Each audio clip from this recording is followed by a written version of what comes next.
One of the biggest things I've found for balancing aggression is making sure that you've got difference in colour. But at its most basic level, the sums I find are much better as compared to canisters. It was a little bit of an impulse build, to be honest. I mean, I've always wanted Mboonas as a little experiment, and they've actually done really well in here. Because I prefer sitting in here, watching this, feeling a little bit more in touch with nature than I would do, going and watching a series on Netflix or something.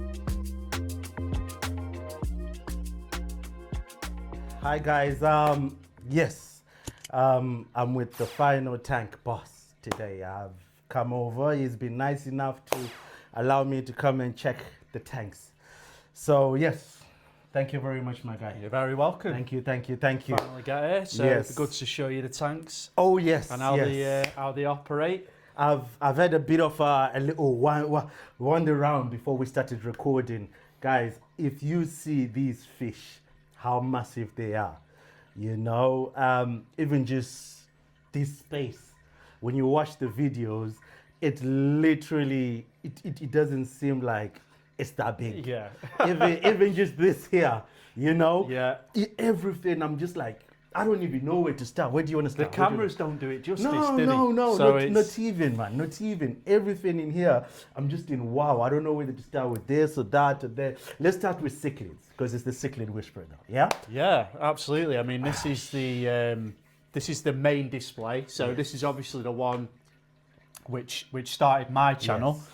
Yes. It's a 6x2x2 tank. Oh yeah. It's sumped as well, and I keep just in this one is peacocks and haps. Okay. So I've got a massive variety in this tank. It used to be, it was built initially to be a marine setup. But it just got a little bit too much maintenance-wise, and I started my journey with African cichlids. Yeah. So I just wanted to go back to that and sort of get a feel for it again and get back into freshwater. So I chose peacocks and haps over Mboonas, just because I feel like you get a little bit more of a colour pop with these fish. They're a little bit less aggressive, and just the simplicity of the actual tank itself. Aggressive is a bit subjective, isn't it? Yeah, I mean, when it comes to African cichlids, I mean, you're always going to have aggression. It's part and parcel of it, and it's the main challenge to keeping these fish. But I feel like the longer that you are keeping African cichlids, you learn how to balance it. One of the biggest things I've found for balancing aggression is making sure that you've got difference in colour when you're getting the fish. So making sure each one looks a little bit different, especially when you're in the early stages of stocking a tank, because you can't just dump a load of fish in here all at once. You sort of start off with one or two while you're waiting for your tank to cycle. Just make sure everything looks a little bit different. When you are introducing new fish, it is better to put them in numbers. It's just at that first point, so the first couple of months of your tank, obviously you want to be careful with the cycle and things like that, don't you? But yeah, I mean, introducing in big numbers is a good thing with these, because it stops you, a single fish getting leathered when it gets put in the tank. Oh yeah. And as well as when they're smaller, it's much more better to introduce more than when they've reached their adult stage. Correct. Then you try and put one or two in there. Of course, now there's a tank boss. Yeah. There's someone who's in charge. Absolutely, yeah. Then there's a deputy. Then there's someone else. So that hierarchy now hasn't fully developed at a younger stage. So I found that when I got mine, through watching your videos as well as Caveman Aquatics, it was quite helpful in that respect, because I'd never had cichlids before. So watching you guys, how you went about having, introducing fish, I got that I needed to start when they were younger. So mine are nowhere, 100%. Mine are nowhere near as large as this. When I walked in, I was like, oh wow. Do you know what I mean? Yeah, and remember when I was like, do they get this big? Seriously. These have grown fast, and I think it's when you see it on camera, you can't appreciate how big the fish actually are compared to when you see it in person. But I find it quite difficult to introduce new fish into this tank now, because some of these fish have been in here for so long And now if I put new fish in, they've got to be big fish. Otherwise, they just get bullied and eaten alive. I've got lucky with some of these newer peacocks that I've put in, which are a little bit smaller. So I've got the lemon jakes. There's a Angara flametail in there. They're a little bit smaller, but they seem to be all right in here for now. Okay. So who's the tank boss? Tank boss in here at the moment. I mean, it's hard to put a name on a particular one, but the main dominant fish are my Rostratus over here in the corner. You can see he's really fired up and dark. You know he's the dominant one because if you compare him to this one, the colorations are completely different. You can tell with the anal fin, it's all kind of dark. It's all dark and fired up. Yeah, he's proper. So when these get really dominant, they get really dark patches on them, and then they get obviously these metallic striations, whereas you can see this other one's a little bit faded out. The Strigatus at the back there, which looks a little bit like an eye biter. He does. I thought he was an eye biter. Yeah, I did for a while until I actually got an eye biter in the tank, and then I could see the difference between the two, and that's how I found out he was a Strigatus, which is still a Compressiceps.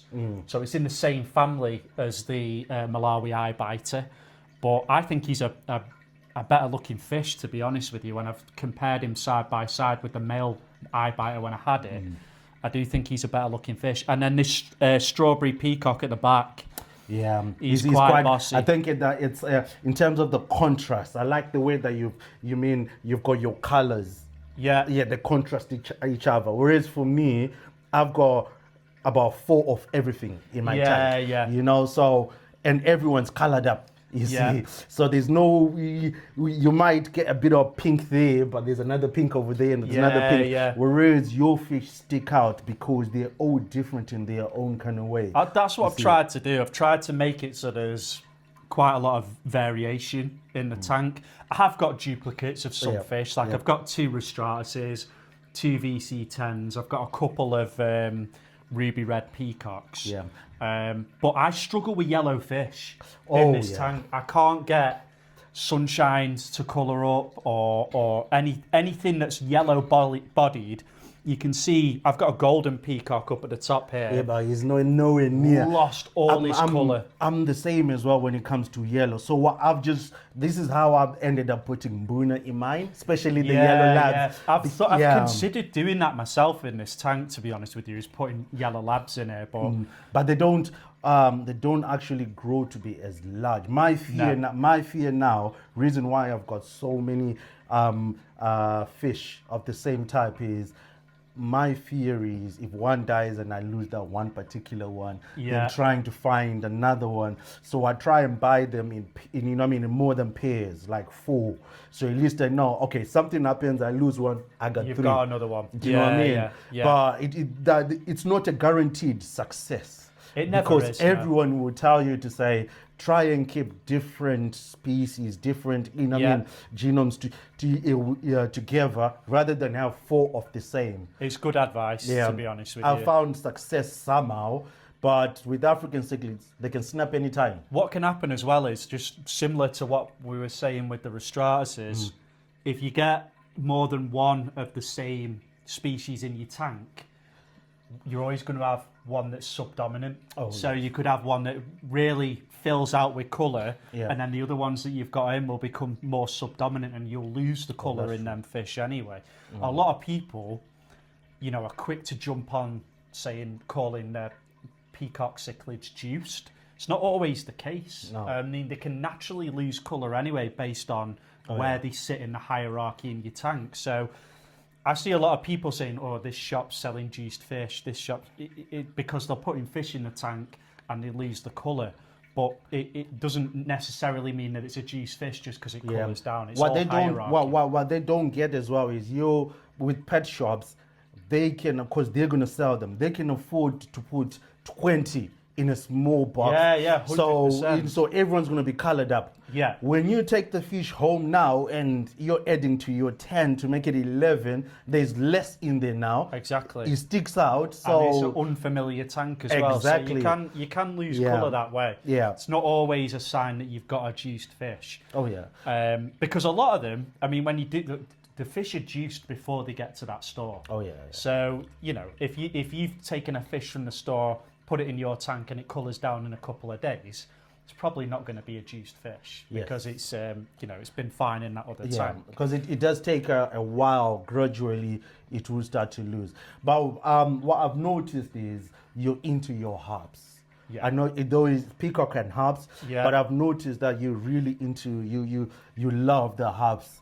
Not that you don't love the peacocks, but you've got an interest in herbs. Yeah, haps is my thing, to be honest with you. So I'll explain to you why I love haps the most. Okay. And it's because when it comes to sort of African cichlids, you've got your mboonas, you've got your peacocks, and you get them in a lot of different colours, but they all look the same in sort of shape. Whereas I feel like you get these unique traits when it comes to haplochromacies. Like, you know, you've got your venustus, which has got the camouflage-like pattern on it, nice bulky body, and then you've got things like the Malawi eye biter or the strigatus, which have this long snout, torpedo-shaped body. They all have sort of like built to look predatory, but they all have their own unique features, which is why I really like the haps so much. The peacocks are cool, so you know you get a lot of diversity in colours and things like that. But I just think there's just something about the haps, the fact that they grow big, they all have, you know, very different colour patterns between them as well on the bodies. Some of them have these Apache stripes. The Rostratus is one of my favourites because it's just so in the colours. This is the first time that I've actually seen one. And if I'm honest with you, I love that. I love the colours. The thing with me is, when I went to African cichlids, I wanted marine, but of course the colour you can only really get it with cichlids, African cichlids. But then the other thing now is I wanted big fish, right? But I didn't want big monster fish to start off with, to get what I mean. But then this is where I then found my medium with peacocks. So they don't get too big. They don't get too big. They get a decent size. But I might need to rethink that because it's my first time having a look at your tank with the way the herbs have grown. I kind of like that. So instead of having loads of fish who are kind of decent size, but just having a little bit more fewer, but they are larger. I feel like they help a little bit with aggression control as well, because things like the Rostratus and this Fusco, they're not particularly aggressive fish, but I think because of the size of them, it sort of calms down the peacock cichlids. They are not so much confident to go on a mad one and start attacking everything. So I feel like it gives it a good balance. I mean, if I was to put mboonas in here, I think that'd cause chaos. But I don't even think that with the mboonas, I don't think they would last as long because for starters,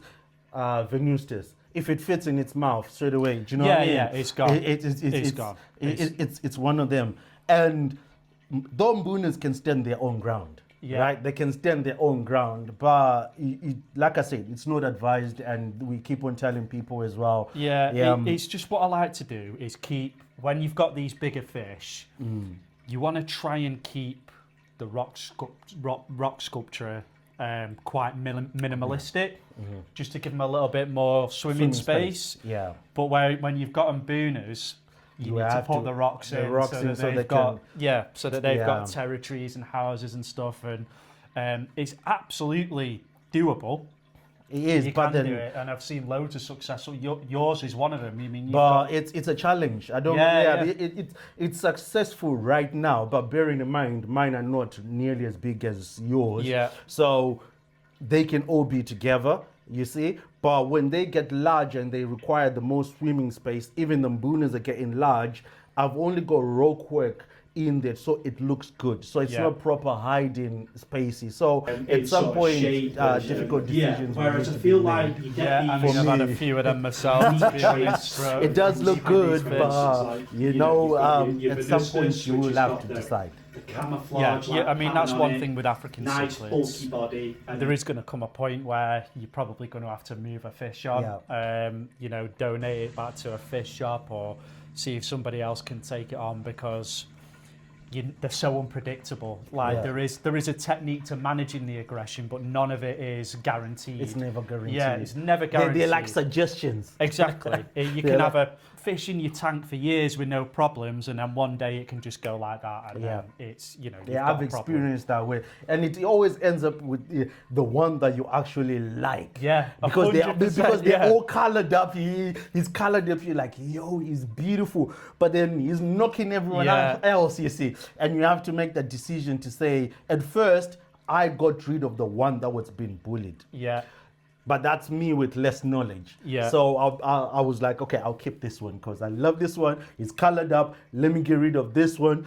But then it became a trend. I'm getting rid of the less colored ones. Yeah, you know. Then as I'm trying to introduce more as well. And sometimes as well, if you take that aggressive fish out, although it is coloured up, as soon as you take it out, those ones that aren't coloured up could then start to bloom and develop. It's happened with loads of fish in this tank. Some of them have been really coloured down, like the redfin bally eye back there, for example, had no colour, but as he's put size on and got bigger and outgrown some of the fish, he started to colour up quite a lot now and look pretty decent. So, perfect. Talk us through the sump.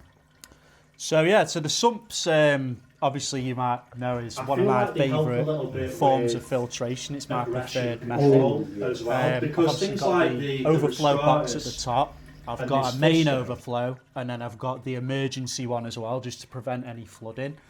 And then I've created this little contraption here, which will just spray onto the filter floss, which then goes through multiple layers of sponge media. Back up through this section, these are pre-filter blocks, so these are actually from the pond section. What I do is when I get media for my sump, I'll always get it from the pond sections in fish stores, because it's actually cheaper. And it works out cheap when you buy it in bulk, and it does exactly the same job. So runs up through these pre-filters, back into a chamber with my biological filtration. So what I'm using here is Alpha Grog. Again, it's cheaper to buy in volume, and it does exactly the same thing as you know, your ceramic media and stuff. It is still ceramic, so it does exactly the same thing. But the good thing with Alpha Grog as well is it is inert, so it means it doesn't make any changes to your water parameters or your pH or anything like that. So main reason I use it is just because it's cheap to buy in bulk and volume, which will then run through into my return section, where I've got my TMC return pump, which I can control on this panel here, control the flow rate. I've got my heater in there as well. I'm currently using a Oase heater. They're absolutely brilliant. One of the best heaters I've ever used. It heats up the tank so quick, gets it to that temperature perfect. I used to run a manifold off the plumbing here into a carbon reactor, but I decided to take that off. Just one, for a little bit of noise reduction, and then two, what was happening it was building up sediment inside the carbon, and then it was dumping it back into my tank and making sort of my actual clarity of the water go bad. But I love this system, this filtration. I don't think I'd ever change. It's mainly because it's so versatile. You can change sections without having to disconnect. You know, exactly. You can make changes while it's still running at times. It's really customizable. Like I had the moving bed filter in here previously, which you saw. I can still see. You can still see the media that's trapped in between the baffles, which is absolutely an amazing form of filtration. Really good for heavily stocked tanks. And I was sad to get rid of it, but the main reason I did was, obviously, we were talking about it before, was to help with the water clarity, because all the bubbling up and the movement was pulling sediment from my mechanical filtration and dumping it back into the return line. So it works a lot better from an aesthetic point of view. Yeah. With the sump Oh, set up this way. Yeah, right now it works, but it looked cool when you see the moves. Right now it's okay. It's a sump. That's what I like about the sumps, though, because I think it did look cool before, but I think even without that, they just still have that cool factor. Oh, yeah, it's like having a little science kit. It's like you feel like an engineer to. I can tell that you've kind of come off from the marine side because your plumbing work, it looks on point. Yeah. I like the way that it's all lined up. If you see mine is botched, but it's doing the job. Yeah. You know what I mean? It's doing the job. Yeah. And you've actually used the proper plumbing for it. You know? I love that. I've noticed now to say your returns, you've got 2 returns coming down, right? Yeah. One, of course, the second one is that one, and that's the first one. What made you make the choice to have the 2? Because I'm sure with dialing it down, it must have been a nightmare to try and dial down the level. It wasn't actually that hard to dial it in, to be honest with you, because the reason I went for 2 was it prevents the risk of flood. Okay. So if for any reason, because I have got this spray bar here, it's only got these tiny little holes. If for any reason this did get clogged, then I've got a backup, just so it doesn't flood the actual tank itself. Oh yeah. So yeah, that's the main reason I've got 2. It's not a necessity. You don't need to have them. Yeah. It's just a safety measure. Oh yeah. So and that's one thing that, especially when you're running sumps, you have to have redundancies. I can see you've got 2 flow switches in there. Yeah. You always have to think that far ahead to think, all right, what if this doesn't work?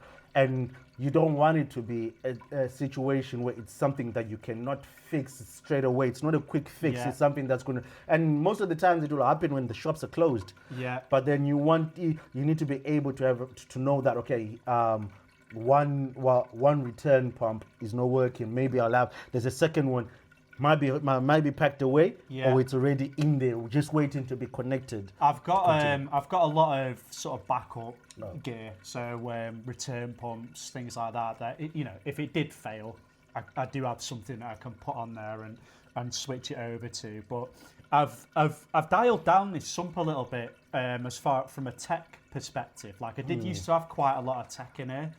I had my pH monitor in here. I had my temperature controller in here as well. Obviously the manifold with the carbon reactor on it, and then even these float switches, I'd have them on the reservoir to top it up. But I've dialed it back a little bit. I mean, I've taken some equipment onto other projects. I'm planning on putting a pH monitor back into this tank. But I was using it on the breeding system downstairs. When I first set that up, I wanted to monitor it and make sure it was staying stable because it's a different water source downstairs. Oh yeah. And it's running through old pipes, so I wasn't sure what the pH was going to come out of that system like. But it works great, and I mean it's dead easy to maintain. To change things out. The good thing with the sumps as well is, unlike canister filters, if there's a blockage or your media's getting clogged up and stuff, you've got visibility of it. You're not unnecessarily like you would with a canister filter opening up and checking what's going on. And once you're opening the whole thing, now you gotta sort everything else out. You see. Yeah, it's an absolute headache. I'm definitely pro sump. Oh yeah. It's not necessarily because it does a better job. I just find that they're easier to manage, and yes, like you said, they've got that cool factor. They do. But the maintenance that comes off it on the other flip side is, over time, they do get dirty. Yeah, they do get, and it's not because you might touch this section, then after 6 months maybe you've changed that. Yeah. But over time, all the grime starts building up, and it becomes a much bigger job. That's why that's why I try and get most of my media in these bags. Just because it's easier to just pull it out and clean it and do a job on it. Then some of it here, I've got a big block of it here that isn't, but most of it is. So if I do need to do any maintenance on it, I try and make it as simple as possible. At least sponges here, they just pull straight out, straight back in. So I can do my siphoning on it and stuff. But yeah, I love the sump, man. It's one of my favourite features at this tank.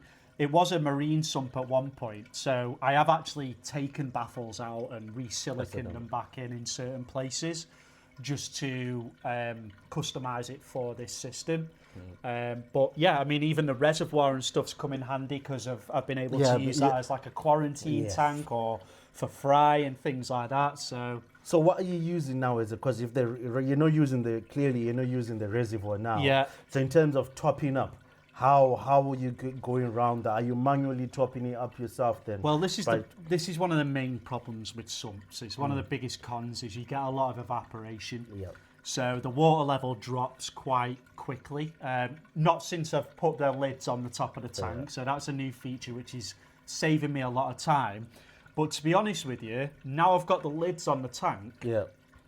I don't need to top this up in between water changes. Really?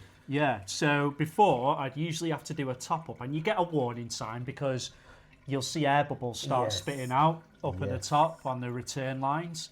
But I do 30% water changes a week on this tank and I do them on time every week. So since the lids have gone on, the evaporation, I never need to top it up in between water changes. So by the time I get round to doing another water change, I'll fill it back up and I don't need to do anything in between then. Okay. You know what? This setup is amazing. I love the simplicity in it. Man. I love the simplicity in it. Unlike, for me, I've made things more complicated than it needs to be. Like your setup though. This is just as simple. Water comes in through there. You've just got your sponges. It comes through biological, straight being. You know what I mean? Yeah. Right to the end and straight up again. Yeah. As basic as it can be. If someone who didn't understood or doesn't know much about sumps, this will be a good starting point to explain to them so they can get, because most people, they're afraid. I think when you look at the marine side, they see all the gadgets, all the gizmos in there, and they think, wow, this is some next level stuff. But at its most basic level, the sumps I find are much better as compared to canisters. Even the plumbing is quite easy to get your head around. Like, it can look intimidating. But to me, it's like Lego to me. All it is just together. Gluing it. There's not a lot of pressure in these systems. So, I wouldn't advise you to do it, but in all honesty, you could probably push fit a lot of this together and you won't get any leaks because there isn't a lot of pressure. But yeah, it's this would be a good starting point for someone new coming into a sump. It's getting your head around just dialing in the overflow and the return and things like that. But it's definitely worth it as far as I'm concerned. Then with sumps, the bigger the sump, the better. Yeah, it's I've worked on sumps where, it's a small sump, it's doing the job, but at some stage you just end up thinking, all right, let me just put a canister. Yeah. The bigger the sump, the easier it is to manage, as well as it's more forgiving on your water parameters. There is so many advantages to it. Yeah. But so how often do you say you do your maintenance every single week? So does it mean you also check your parameters every single week? Because what I tend to do is I don't do mine religiously every week. There are times when I do it, but then some of it, I know my tank can probably go for 2 weeks, 3 weeks the most. And then when I get close to 3 weeks, I know there's no way I'm going again. I can then do a water change and a bit of maintenance. With this tank, the only time that I will I'll actually look at sort of my water parameters is if I change anything drastic in it. I will test the pH every time I do a water change, just so I know when to dose my buffer into it. But as far as sort of ammonias, nitrites, even nitrates go, I know how this tank sort of behaves, and I've not changed my, if I was to put loads of more fish in here, then I would start doing more regular water tests. But I know that I'm not getting any ammonia or nitrite spikes. I know it's a cycle tank. I know when I start getting nitrate readings, and I know with the water changes that I do, I know that I don't need to test for that anymore. So the only thing I'll look at is my pH, because I like to keep my pH 7.8 or above 8 preferably. But the water changes will obviously affect that. But I was doing a couple of ammonia, nitrate tests when I first changed the moving bed filter, because I didn't know what sort of impact that was going to have. But I think, I've got the cycled substrate, the stones, I've still got all my alpha grog in here and the sponges and things like that. So yeah, I wasn't overly concerned, but I did check it just in case. And your changes, you've done them gradually. You didn't do a massive week off. The same day you're doing the sump and changing things in the sump, then you change your rock work. You kind of paste it out over a certain period to allow the tank to recover. Everything's dead. Everything on this tank is really consistent. So I always make sure that, I have a day when I'm going to do this tank. If I make any changes to it, I'll do it in bits, a couple of weeks apart. I never would just sort of change everything all at once, because with any tank, that's going to cause you an absolute nightmare, and it's going to put a really high risk on you having some monster swings in your parameters and potentially doing some damage to your fish, especially in heavily stocked tanks like this. And it's not just heavily stocked; it's with these guys are pooping machines. 100%. They are pooping machines. 100%. Have you ever thought or implemented a refugium in your sump? I have. How did that go for you? This section was meant to be a refugium, but I decided not to do it, and the reason being was mainly because of the high pH. There's not a lot of sort of plants that do particularly well in sort of 8 pH, so that put me off it a little bit. And the ones that are strong, like the Anubias, they're slow growing. So they don't consume as much. They wouldn't be doing an adequate job if you were to use a slow growing plant. It's like when you look at sort of marine sumps and their refugiums, they use macroalgae, which just grows like mad. So it just duplicates, and before you know it, you've got a massive ball inside of your refugium that's just absorbing everything. But I've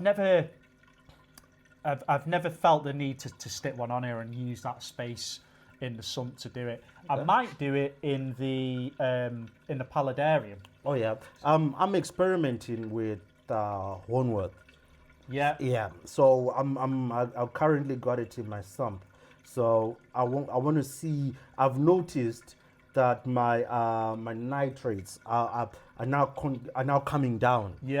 So it's not. I don't think it's something that I'm going to continue with, because when the plant actually starts to shed, you start finding bits going all over the place. So it was a way of me trying to see if I can implement something cool within the tank, by saying, it sounds cool saying I got a refugium. This is where I grow my plants, because you can't have them at the top. Don't get me wrong, right? Plants are amazing at pulling nutrients from your water column, especially nitrates and things like that. But you still have to do water changes even when you've got them. You can get ecosystem tanks and stuff which turn over nicely, but I've thought about a refugium, but then I thought I could use the space a little bit better inside the sump. Perfect. Thank you very much. Okay, so the Mbuna tank. With a few imposters in there, pretending to be Mbunas. We've got a few fish in there that shouldn't be in there at the moment, but it's the only place they had to put them. This tank was actually, it was a little bit of an impulse build, to be honest. I mean, I've always wanted Mbunas, but if I could start again with this one, I probably would get an extra foot on it, I think, make it a little bit bigger, just so I could get a few more fish in it. But this was a little bit of an impulse build, but I've grown to absolutely love it. Now, I've got the crushed coral substrate in here, which buffers the pH amazing, does an amazing job. I really went off this from an aesthetic point of view, where I didn't really like it that much. The same with the Marco Rock and Texas Holy Rock and stuff as well. But this tank, I've grown to love it again with this tank. So now I've started playing with it a little bit more, and I control the light schedule on the tank, and I'm not getting those patches of algae on the sand bed and on the rockwork. It's I've really grown to appreciate the actual build. You have to be here to appreciate the tank. The white background and the substrate, it's just working together. And because you've got the Domestina in there as well with the blues and you've got the yellows, normally I would go for a black background. Yeah, I hate blue. I hate blue background. Me too. Black, but something as white, you know.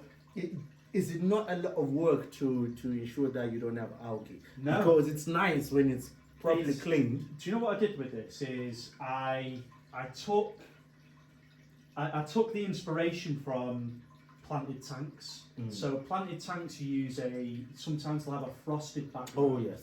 So yeah, with the white background, I did take a bit of a risk with that because when this tank come, it already had the white background on it. So it's like a vinyl that's on the back. Now I was going to take it off because I always do like having black backgrounds on the tank as well. But I took the inspiration from some planted tanks that I'd seen where they use the frosted backgrounds and some white backgrounds, and I feel like you get an effect from that where it's almost as if you're looking into the distance. Oh yes. So it's got like a distancey feel to it. And then when I got the lights and actually had the lights over the tank when I was building the skate, I noticed that the white background was actually reflecting the blues in the LEDs. So I decided to take a risk on it and just fill it up with water with the white background on and see how it looked. And I was just really happy and surprised as well with the effect that it gave the tank, because it's not like, when you paint a blue background on it, it can be quite offensive. Whereas I think with the white background and the blue LEDs, it's quite subtle on the aesthetic. The fish stick out. Yeah. It looks bigger than it is. Yeah, absolutely. Bearing in mind, this is 2 foot. I didn't think, when looking at it from your videos as well, I always thought it was smaller. Yeah. So seeing it now, and I'm thinking, wow, I know you want a little bit more, a foot more, but for Mboonas and their size right now, I think this works perfect. I always like to get tanks where we've got a 2 foot dimension from front to back. But they don't come as you know what I mean? It's either you're going to get a 2 foot, you're probably going to get a 6x2. This was a custom built tank, all right. So it was custom made. But it just gives you more, I think it gives you a lot more freedom with your rock sculptures and your scapes and things like that. With cichlids, with planted tanks, you get that 2 foot dimension from front to back. It gives you the ability to create something a lot more three-dimensional, but still maintain space at the front of the tank as well. So yeah, although it doesn't look too big sort of lengthwise, when you see it in person, it's like a big box, isn't it? Whatever side you're gonna go to, and you can view the tank in its, in its glory, and appreciate the angle. If I'm to go that side as well, it's a different view, and you can see either side of the tank. And the scape, I've tried to do the scape so that it's appealing from every angle that you look at a tank, not just the front, because you can see certain, if you build a rock wall up against the back, when you look at the tank from the side, it doesn't look as good. Whereas this, I've tried to keep everything central. Not build it too high, and then you can really get a nice 360 view of it from each angle. Okay. So I'm really happy with the tank. It's I wasn't expecting it to look as good as it does. Oh yeah. But yeah, I'm really happy with it. The fish I've got in here at the moment, I've got obviously all my Demosonis, which have got a lot of growing to do. I've got 2 Aurora cichlids, which If you've never had Aurora cichlids, go and get them because they're absolutely amazing, beautiful Mboonas with a really unique pattern and striations on them. And then I've got the yellow labs as well and 2 cobalt blues in there. The yellow labs are like a staple for Mboonas, they, although they're a really sort of common, traditional Mboona, they're so common. You can just guarantee that they're going to give you a good pop in your tank, and they're so easy to keep as well. They're a really placid Mboona. I didn't want to go for anything, really over the top where I was going to potentially cause some aggression problems, because Mboonas really, you're better having the length along the bottom just to keep them happy with aggression. So I wanted some calmer ones, but I think I'm going to have to make this tank a little bit bigger anyway when these Demisoni start getting a bit bigger, because they have got some growing to do. So I think when they do get bigger, I could potentially, run into some aggression problems with them. At the present moment, they're doing all right, because you can see them just, they've got their own areas. One just went underneath the rock there. One is hiding there. Exactly, yeah. You've escaped it well.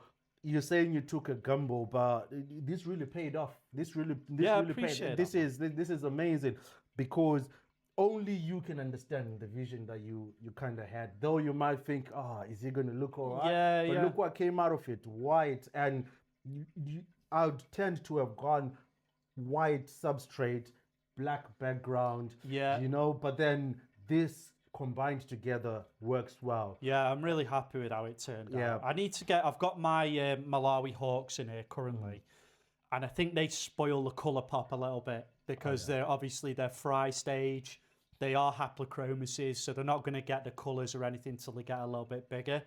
But since I've closed sort of the breeding system downstairs, this is the only place I've had to put them.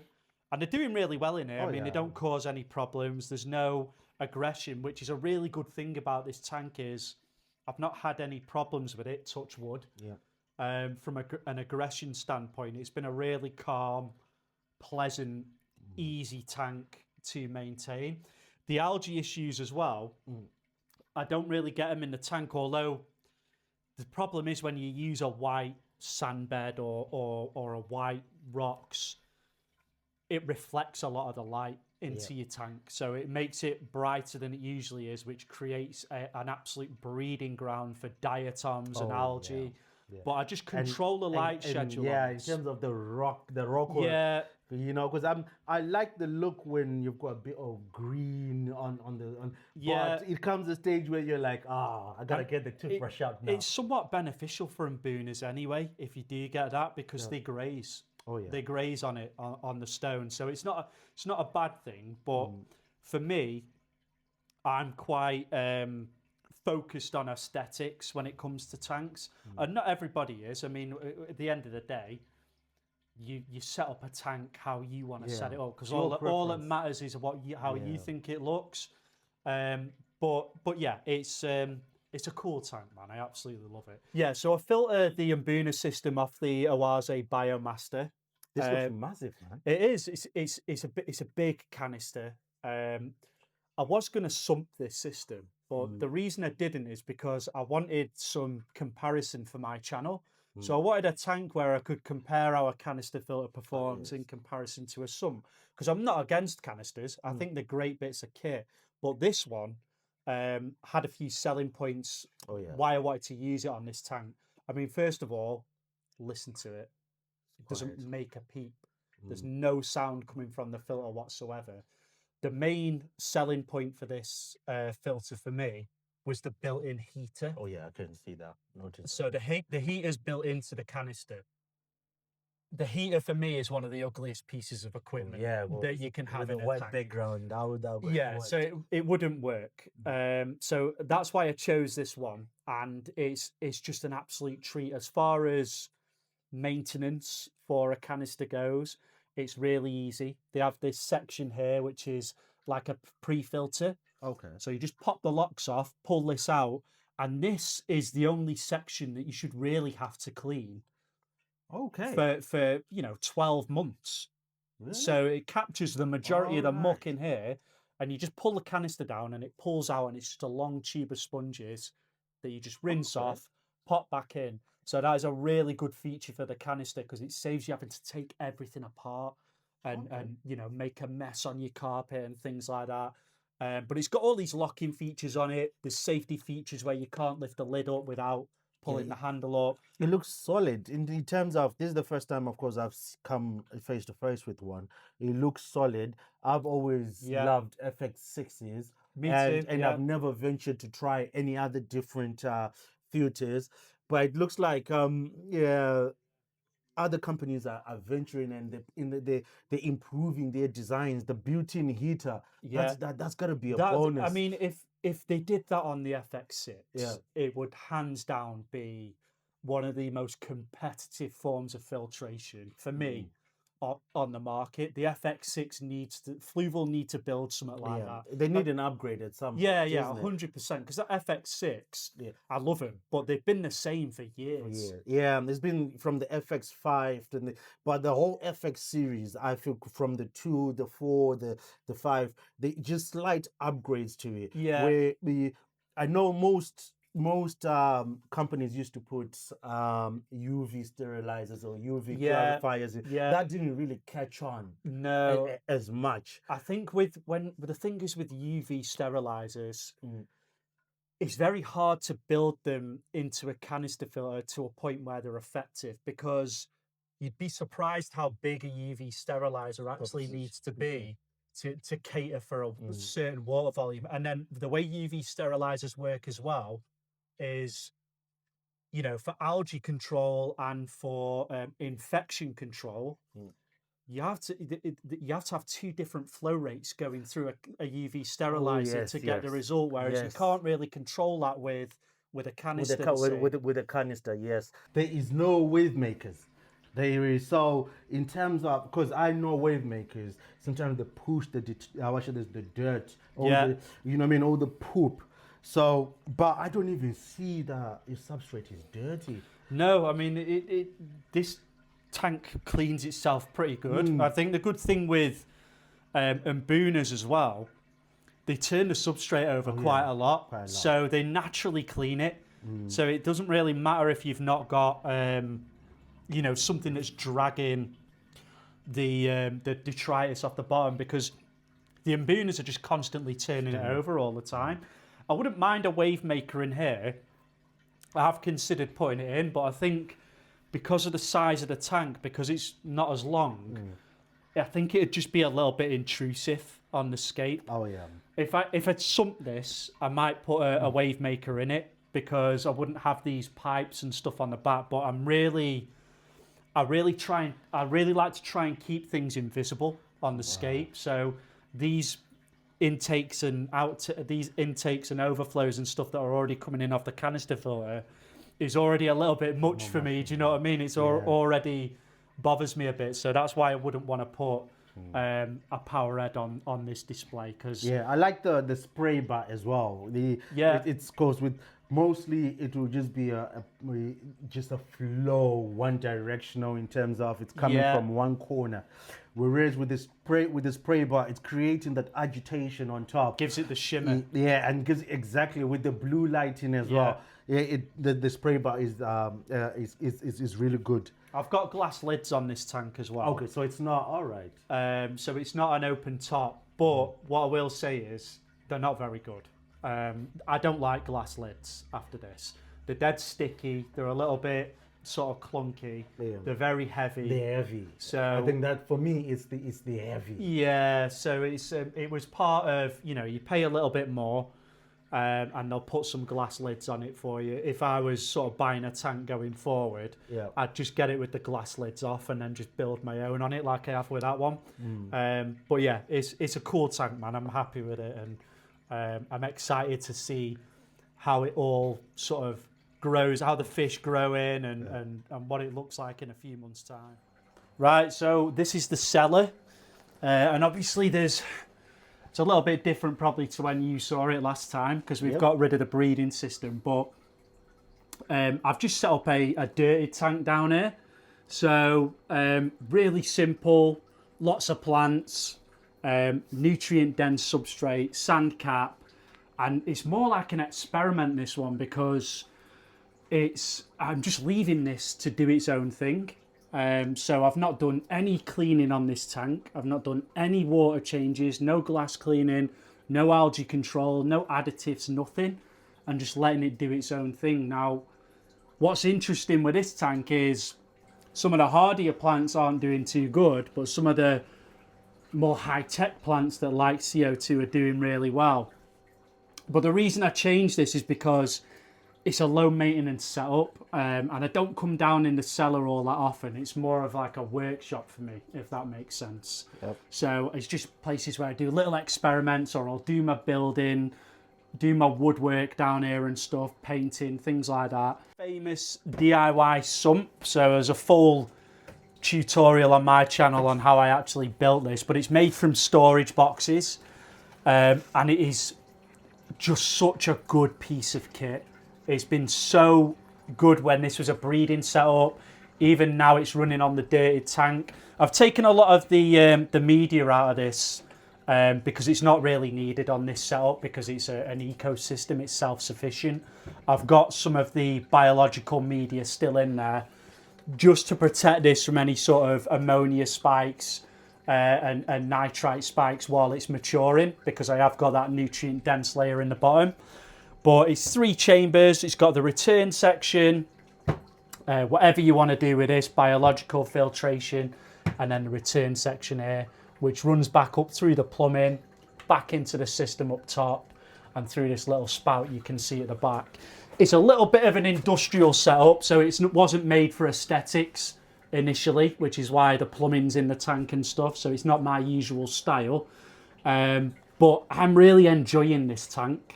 Which I didn't think I would enjoy it all that much, but it's so interesting to watch, and it behaves completely differently to any other tanks that I've set up. It did get overgrown with algae at one point, and it's actually cleared itself. So I've not had it to intervene and pull things out. It's just slowly dissipated. I think the snail population has got a lot to do with that, because there has been a burst of snails in this tank. But that's the only livestock that's in here currently. It's just the snails, and there's little ram's horn snails that have popped up, which I think have hitchhiked on some of the plants. The Vallisneria is growing really well. Some advice I would give you with Vallisneria is, if you are going to put it in a planted tank, put it in a planted tank at a little bit of a later date, because it is such an aggressive grower. It'll start to, nothing stops it. Bogwood, rocks, it'll just go underneath and start sprouting up on your plants that haven't quite matured. So if you want a Vallisneria curtain, leave yourself a little bit of space before you plant it. Wow. Talk us through. I don't even know it. This is out of my depth. Right, yeah. So this was, this has been quite a big project for me. Something that I've always wanted to do is create something that's got that back wall feature that comes out of the water as well. So this is the paludarium. It's 7 foot long. It's about 8.5 feet high, I think, roughly. And yeah, I've been building this for weeks now. It's not been an easy build. It's been quite labour intensive. But it's I think when it's finished, it's just going to be mind-blowing. It's project. already mind-blowing right now when I'm looking at at it. Yeah, it's because it's the amount of work. I don't think I appreciated the videos as much when you posted your videos, because I thought it was a more kind of, 3 foot kind of thing. Yeah, it's really deceiving on the camera, it is deceiving, but to look at the effort that's gone in, my missus wouldn't let me even attempt something like this. You get me? But this my missus didn't. I just did it. You just did. Oh, I'd be out. But yeah, I love this, and this is so unique. Yeah, it's got a lot of cool features. I mean, I built the backboard is made out of a big block of insulation board, and then I've used spray foam, and then I've I saw you making it. And then I've siliconed it on, and then I've used this sort of textured wall panel to create a stone-like effect. I've built the sideboards. I've built the brace at the top. It's all painted with liquid rubber as well, so it's completely waterproof. I've obviously got the lighting system on the top as well, so I've got 3 banks of LEDs. Are these sprinklers? Yeah, so that's hooked up and underneath in the sump, which I'll show you after. But this is what waters the system when I'm not here. I do use this to, give it a shoot and soak it all, because these don't work too great, because the Monsoon Multi, which is the misting system I'm using on this, I don't think it doesn't compensate for this scale. Okay, yeah. So because you're running the line, all that space up at the top, and then it's got a 7-foot loop to go around, it loses a lot of pressure. So I can only put 2 nozzles on here, which isn't covering the full back wall. But what'll happen is when I've got the tank is due in a couple of weeks. Yeah. And that's only going to be 30 centimetres high, so it's going to be a little shallow tank at the bottom. Then I can do the rain system. So it's going to cover the length of... Yeah, it's going to be the full length at the bottom. I'm thinking archerfish, tetras or something in there, which will look cool. But once that's here, there's a rain simulator built into the top here. Okay. And I'll let you get some B-roll footage of it in a bit, but it's plumbed in at the side here, so I can control the flow rate from the sump. And then if you just look under at the top, you can see I've got all the PVC pipes. There's 3 that are all drilled. Yeah, I can see the holes that go through. So that's going to make it rain inside of this system. So I can just flip a switch, and then it'll just start raining, and it'll be like a rainforest inside. What are the chances of... I know you're aiming for this area only. Yeah. But what it coming out of within this area? It won't come out. So that's why I've built these walls come a little bit further back. Okay. Than the actual tank, so there's a little bit of overhang from the tank. From the tank, yeah. The rain should be encased inside this roof. So I'll show you how I've built it on the plumbing after. The key is to not let pressure build up in the pipes. Okay. So if there's no pressure, it doesn't spray out. It'll just drip. What inspired you to even think that this is what you want to do? To this size anyway. Have you done something like this before? I've toyed around with something like this before in the past. I mean, I've had glass paludariums and vivariums and stuff, and I did start a project like this on a little bit of a smaller scale back at the old house, which I never ended up finishing. I didn't have room in the house to put it in. And the missus wasn't too happy about it, so obviously I had to knock that on the head and get rid of it. But obviously I've got my own room here, so I really wanted to build something that was where there was aesthetics up top in the tank, and it was just literally like a slice of nature. So I've got a massive vision for this project. I'm going to have sort of speakers which will play rainforest noises, and then the rain, and then I've got moonlights which will come on at night and things like that. I'm going to have a water feature here, so that's what this space is for. Space is there for. I'm going to run some plumbing through this bit down into the sump, and this is going to be like a waterfall that comes back into the tank. So yeah, I'm really excited for it. I'm going to try to have it as a planted tank at the bottom. Okay. But I think I'm going to need to maybe add some more lights on it, because I don't know how efficient this light at the top's going to penetrate the water at the bottom. I suppose you can have it like they call it where the water is kind of there's not a lot of light. Yeah. And there's tannins in there. Yeah. So you might get away with something that's almost similar, but in all honesty, I'm lost for words. I know. Makes me happy. I'm lost for words.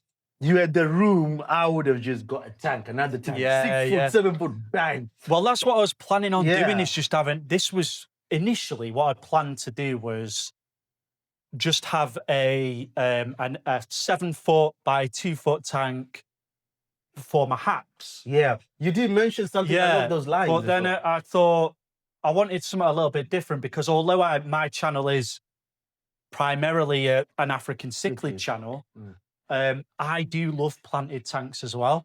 So I did want some, for myself to give me something a little bit different in the room, because you don't have the luxury of having plants with African cichlids, because they just dig them up, and the water parameters are not the same for them and things like that. So, and if you put in bogwood and stuff in African cichlid tanks, it's just going to tint the whole. It crashes the pH. It brings the pH down and stuff. So I wanted to set up my own system on a big scale, because I'm one of them. If I set something up and it ain't big enough, I'll sit.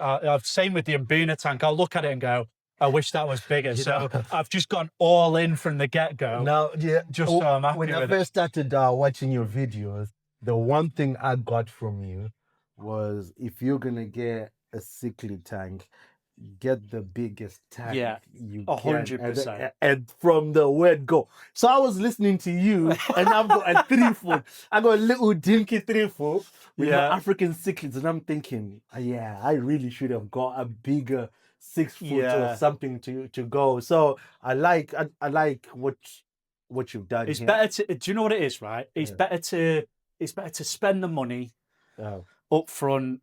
Get something you're going to be happy with, because if you get something too small, you're gonna spend twice as much. Because when you buy something, we all know in the fish tank world, if you buy a fish tank, if you want to sell that fish tank, you're not going to get your money back on it, and nowhere near. So any piece of equipment, once it's used, that's it. It don't matter whether it's 2 months, 3 months. I just wanted something that was. I know the cichlid tank's impressive, but I really wanted something that was just like, wow, because I prefer sitting in here, watching this, feeling a little bit more in touch with nature than I would do, going and watching a series on Netflix or something like that. I'd rather sit and just chill in here and watch all this stuff. Wow. When the build is definitely finished, I want to come back and just 100%. I want to be able to come here. I need to come and see, because with what I see here, I don't even know the vision in your head. Yeah, it's wild. Everything you're gonna do is gonna surprise me. Because you're talking about the water, but you got a water feature coming down. You want another one down there. It's gonna be when the tank's in. It's gonna just transform it into something that's gonna be really. You're going to be charging $5 for museum grade to come by the door. The $5 to come have a look. Took us through the summer. So it's a little bit unfinished currently, because this is still, a project that's in motion. But this is going to be another DIY sump, and what I'm going to do is I'm going to build this out of breeding tanks. So these are the old breeding tanks from downstairs, which I'm going to incorporate into this. Mechanical. I might even get a refugium on this one, like we were speaking about before. Not because it's needed, just because I think it'll be pretty cool to look at. It'll be aesthetic. And then a reservoir in here, and this is what's going to feed all of the rain system. So we'll have the fish creating nutrients in the water column.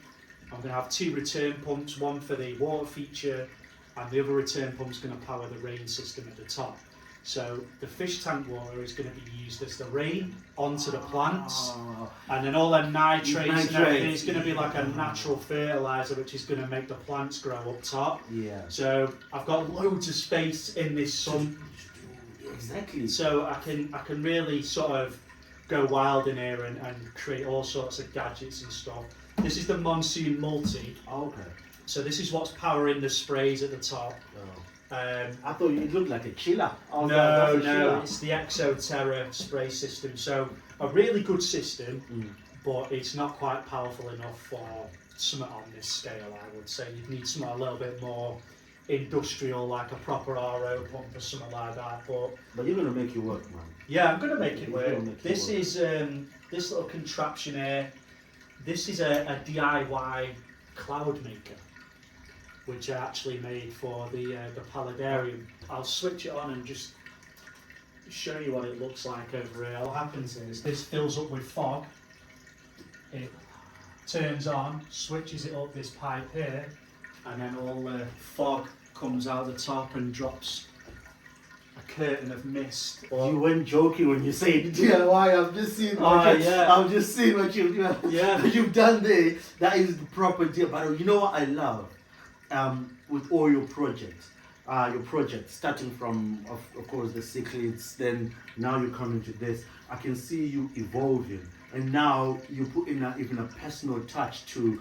Yeah. When you look at the song, it's got your logo there. Yeah, you get what I mean? So it's that it's watching you evolve, and every build it's different, and you're trying something even to push yourself to the limit and making it even way better. I like to try and do things what people aren't doing sort of every day, because there's a lot of people building nanoscapes and things like that, and it really saturates YouTube and stuff. So I wanted to try and move a little bit away from that saturation on nano tanks and things like that, and just create something that not many people see, but at the same time film it on a realistic scale, because I think a lot of videos now, when you look at TikTok and YouTube, they cram all of these big builds into 5-10 minute videos,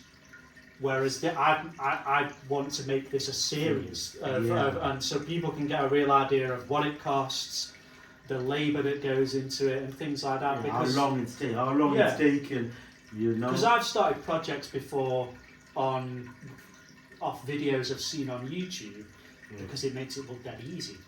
And then you end up actually wasting money because you get into it and you're like, oh my god, what have I started here, sort of thing. So, and you end up ditching it. Yeah, exactly. So I like to keep it realistic, but at the same time I like to be optimistic and create big projects and stuff that's that impresses me when I do it. I can tell you one thing. This is your most ambitious build yet. Yeah, I think so. And we are waiting. Yeah. You want to see the finished. Now that I've seen it, I want to see the finished look on it. Like to I hope you're not gonna move anytime soon. No. Breaking this down, it's gonna be a nightmare. To be honest, I have actually built it with that in mind as well. Oh, so really? It does come apart very easy. Oh, right. So when I've designed this and I've built it, I have built it in such a way which, if I did ever move, I can move it. Oh, that's good. Yo, it's been amazing. I came here as a fan, and I am just wowed. I'm glad you like it. And I've seen the Cichlid tank, I've seen the Buna tank, I've seen this monstrosity. You took me to your basement. I just want to thank you for your time. No, you're very welcome, mate. The words, I'm lost for words. I've got a little token of my own, and it's a little appreciation gift to say thank you. You didn't have to, man. Yeah, I had to. What's this? I had to. Don't wash the bag. Have a look. Don't wash the bag. It's just a little something to say thank you. Keep up the good work. Well, you can come whenever you want from now on. Yes, just a little something. Oh, wow, man. Oh, that is mint. Yes, just for you, my guy. Just for you. No, I appreciate that, man. Yeah. Do you know what? I've actually enjoyed it, mate. Like, you coming round. Yeah. Actually, someone who can appreciate all this and someone I can show it to, man. I really appreciate it. That is ace. Really happy with Final tank box. That is mint. So. Yeah, and it's signed as well from the Cichlid Whisperer. You know you got my autograph stuff. I want to find it home. I'm thinking maybe right up here. Yes, on mate. the top of the paludarium. Yes, mate. Because I realized as we were talking, when I had mine done, you're gonna ask, "Oh, that was nice," and you commented. Yeah. So I figured, you know what? It's a little bit of appreciation I can just send. That is to a you. class touch, mate. Keep up the good work, my guy, and thank you very much. Yeah, no, thank you. I've enjoyed you coming round, man. It's been good to show everything off and someone else to film it for once. So no, appreciate you coming, man. I've enjoyed it. No problem. So now the next is my yard. Yeah? Yeah, next time I'll come to you. Perfect. I gotta go. We'll film your tank. I'll get some good footage of that, and then. I've only got one tank though, so I'll get it. Scrubbed up for you. Sure, we'll find plenty to talk about on the tank. So yeah, no, appreciate you coming, man. I've enjoyed it. Thank you very much. Thank you, guys. For me, coming from Instagram, then moving to TikTok, and now finally I'm now coming to YouTube. It's been a journey, and it's a journey that, though he might have not known me at the time, but he's been with me through his videos, and to get to meet him as well and talking to him through the phone and him saying go on YouTube, sharing information. I now come to you guys and say thank you very much for watching my videos as well as his videos. And if you haven't followed or subscribed already, the Final Tank Boss, Cichlid Whisperer. Cheers, guys. See you later.